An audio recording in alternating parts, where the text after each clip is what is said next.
Minister of Munitions and head of the war effort, Fritz Todt, flew to inspect the construction work on the Eastern Front.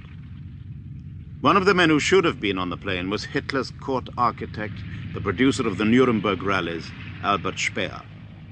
I heard in the headquarters that Todt's plane crashed. He was dead, and half an hour afterwards I was asked to come to Hitler.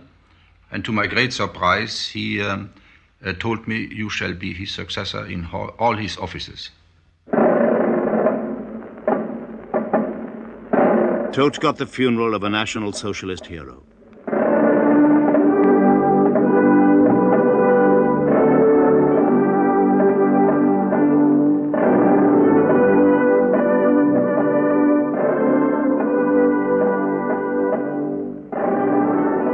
By now, nearly 250,000 Germans had been killed on the battlefronts, but Todt was the first of Hitler's close comrades to meet death in the war. Hitler was shaken.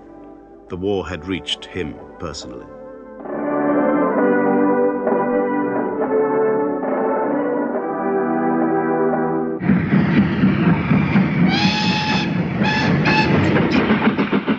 Speer had already seen the chaotic, disconnected way that Nazi war industry worked. Transport, munitions, all had to be brought under a single control.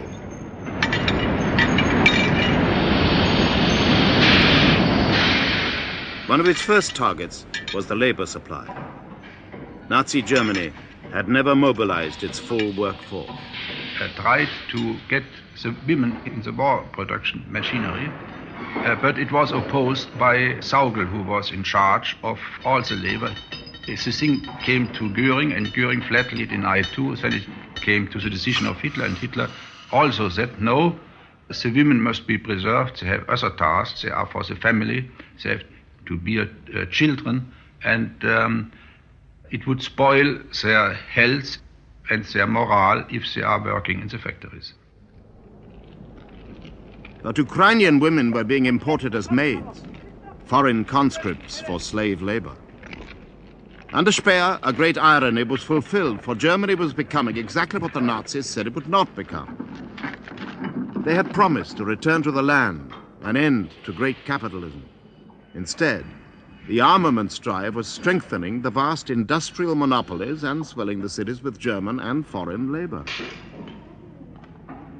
In 2.5 years, Speer multiplied armament production nearly 4 times. 80% of industry came under his control. He brushed aside bureaucracies and worked through his own experts. He had ideas, and he put all his energy behind these ideas and put them through with very much success.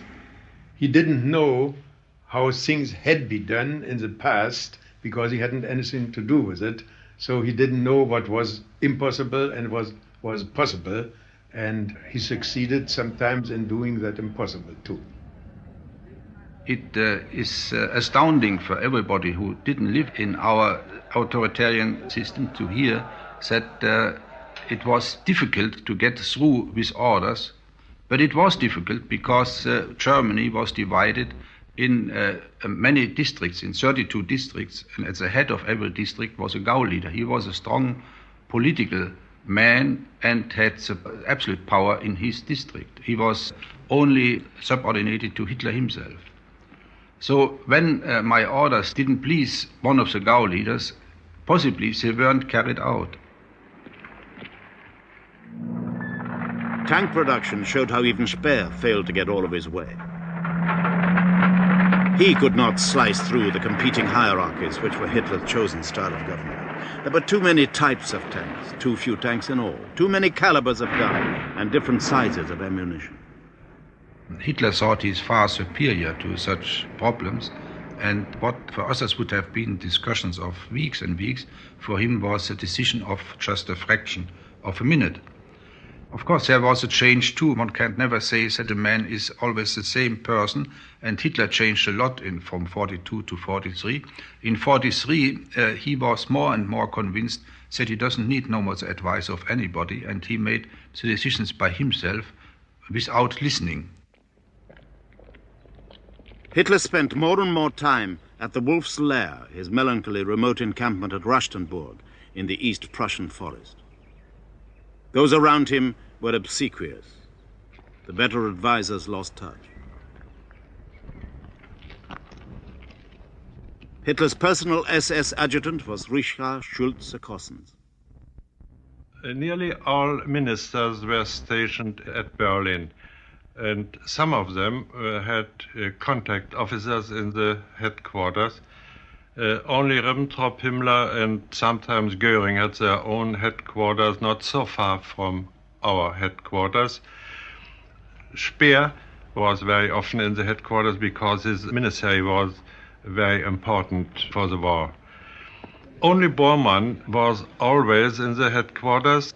There was the only direct contact to Hitler. Bormann, as his secretary, was the most powerful man, more powerful, I think, than Hitler, because when the power was divided, all those men who were in power had to go via him to Hitler, except me. I had the direct access to Hitler.